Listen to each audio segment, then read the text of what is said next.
एक फकीर था बोधिधर्म, वो हिंदुस्तान से चीन गया, लेकिन चीन में 9 वर्षों तक वो आदमी दीवार की तरफ मुंह किए बैठा रहा।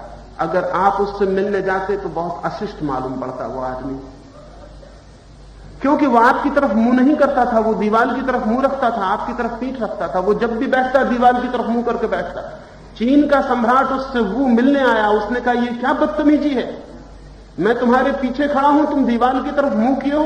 उस बोधिधर्म ने कहा कि हजारों अनुभव के बाद इस नतीजे पर पहुंचा हूं कि दीवार की तरफ मुंह करना ठीक होता है, क्योंकि आदमी भी मुझे दीवार की तरह मालूम पड़ते हैं, कोई सुनता ही नहीं।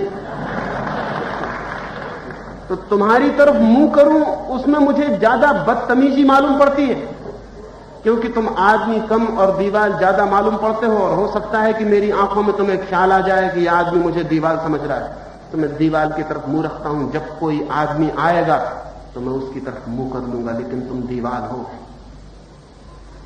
सम्राट वू ने अपनी आत्मकथा में लिखा है कि पहली बार एक आदमी मुझे मिला जिससे कुछ बात सुनने योग्य थी, लेकिन शायद मैं सुनने योग्य पात्र नहीं था, इसलिए उसने मेरी तरफ मुंह नहीं किया। बोधिधर्म ने ठीक किया। कई बार मुझे भी लगता है कि अगर यही खींचतान भाषा की जारी रहती है तो बजाय आपकी तरफ मुंह करने के दीवार की तरफ मुंह कर लेना उचित होगा। लेकिन अभी मैं हार नहीं गया हूं और निराश नहीं हो गया हूं, अभी कोशिश जारी रखूंगा। मानना नहीं चाहता हूं कि आप दीवार हैं, मानने का यही मन होता है कि आप भी एक मनुष्य हैं और भीतर एक विचारशील आत्मा है। आपकी सारी कोशिश के बावजूद भी आशा को जगाए रखता हूं और ये कोशिश करता हूं कि शायद किसी दिन बात सुनाई पड़ जाए, लेकिन अभी तो उल्टा ही मालूम पड़ता है। अभी गुजरात लौटा तो बड़ी गर्मी है, गांव में गया तो लोगों ने कहा आप गांधी के दुश्मन।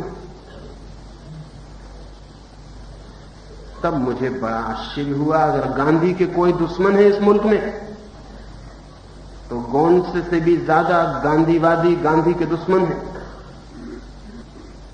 गोंडसे ने गांधी के शरीर की हत्या की, गांधीवादी गांधी की आत्मा की हत्या करने पर पूरी तरह उतारू है। गोंडसे की गोली के बाद भी गांधी बच गए हैं पूरी तरह, गांधी को वो गोली नहीं लगी, नहीं लग सकती है, लेकिन गांधीवादी जो गांधी का जय जयकार करके जिस तरह की गोलियां मार रहे हैं, गांधी का नाम भी पूछ जाएगा।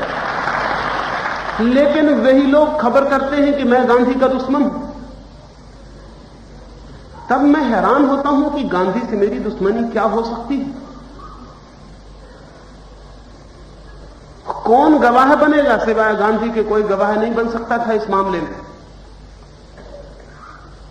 लेकिन गवाह वे लोग हैं जो गांधी की सब भांति हत्या कर रहे हैं। यह आपको ख्याल नहीं होगा कि दुनिया में आज तक जीसस की हत्या उन लोगों ने नहीं की जिन्होंने उसे सूली पर लटकाया था। जीसस की हत्या की ईसाइयों ने, जो उनके अनुयायी, और सुकरात को उन्होंने नहीं मारा। जिन लोगों ने सुकरात को जहर पिलाया था, सुकरात को वे लोग मार सकते हैं जो सुकरात के शिष्य होने के ख्याल में पड़ जाएं। सुकरात मरने के करीब था तो उसके एक मित्र क्रेटो ने, उसके एक शिष्य ने पूछा कि आपको सांझ जहर दे दिया जाएगा, हम आपको दफनाएंगे कैसे, इस संबंध में कुछ बताइए। सुकरात ने कहा देखो मजा, वे मेरे दुश्मन हैं जो मुझे मारने की कोशिश कर रहे हैं, और ये मेरे मित्र हैं जो मुझे दफनाने की कोशिश कर रहे हैं। ये देखो मजा कि मेरे मित्र मुझसे पूछते हैं कि दफनाएंगे कैसे, मित्र सदा यही पूछते हैं कि मर तो आप जाओगे, हम दफनाएंगे कैसे। वो गांधीवादी गांधी को दफनाने की कोशिश कर रहे हैं, वो मित्र हैं उनके। सुकरात ने बड़े मजे की बात कही थी क्रेटो को, शायद ही क्रेटो समझ पाया हो, क्योंकि भाषाओं के भेद सदा हैं। सुकरात ने कहा था पागल क्रेटो, तुम दफनाने की कोशिश करना, लेकिन मैं तुमसे कहता हूं तुम सब दफन जाओगे, फिर भी मैं रहूंगा। और अगर कोई तुम्हें कभी याद भी रखेगा तो सिर्फ इसलिए कि तुमने सुकरात से प्रश्न पूछा था कि हम कैसे दफनाएंगे। और आज क्रेटो के बाबत इतना ही पता है कि उसने सुकरात से पूछा था और कुछ भी पता नहीं। शिष्य दफनाते हैं गुरुओं को, अनुयायी दफनाते हैं नेताओं को, पीछे चलने वाले दफनाते हैं आगे चलने वालों को। क्यों ऐसा हो जाता है? लेकिन इसके होने के पीछे कुछ कारण है। ये शायद आपको पता न हो, ये शायद ख्याल में भी ना हो कि जो आदमी भी किसी का अनुयायी बनता है वो आदमी पहली तो बात है खतरनाक है, डेंजरस है। क्योंकि कोई बुद्धिमान आदमी कभी किसी का अनुयायी नहीं बनता है, सिर्फ बुद्धिहीन लोग अनुयायी बनते हैं। अनुयायियों की जमात बुद्धिहीनों की जमात है, स्टूपिडिटी की जमात है, जहां सारे बुद्धिहीन इकट्ठे हो जाते हैं।